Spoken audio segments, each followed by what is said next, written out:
Could you introduce yourself first? Okay, my name is Scott Schwart. I am the archivist for Music and Fine Arts and director of the Sousa Archives and Center for American Music. All right. The concept is music is normally produced by individuals reading music and improvising. Can electronic devices produce similar types of musical performances? Oh yes, many. Traditionalists thinking that composers are the products of humans, both in terms of composers and the performers.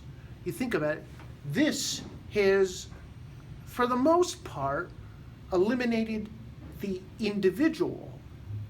All right, you notice the term almost. I still have to turn it on.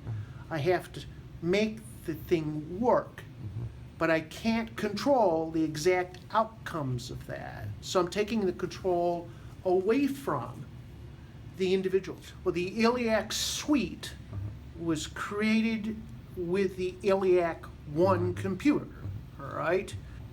What Hiller did was establish programs to have the device output ideas for music that could be notated and then played by musicians. So the computer is composing the new works of this particular quartet, all right, which had never been done before.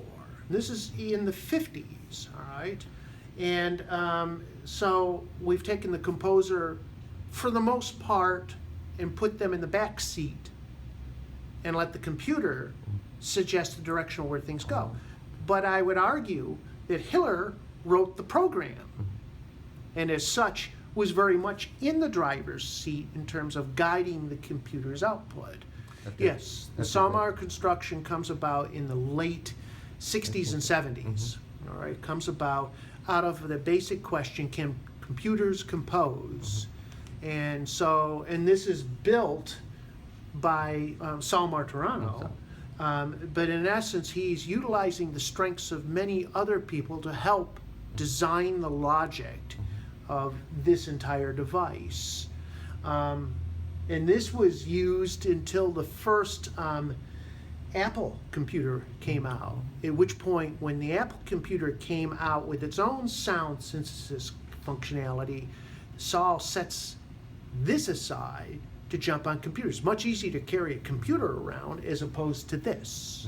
We preserve the paper records that Saul Martorano produced, so we have all of his research, all his schematics, all the diagrams for this, plus this. All right?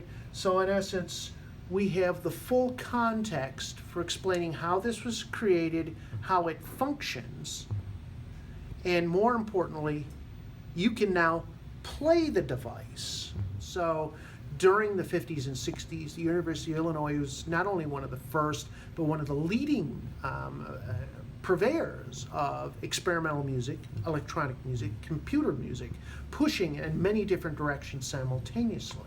And so many people would come here to be part of the faculty, even for a short period of time, to work with the music faculty and the students and the technology to push in many directions.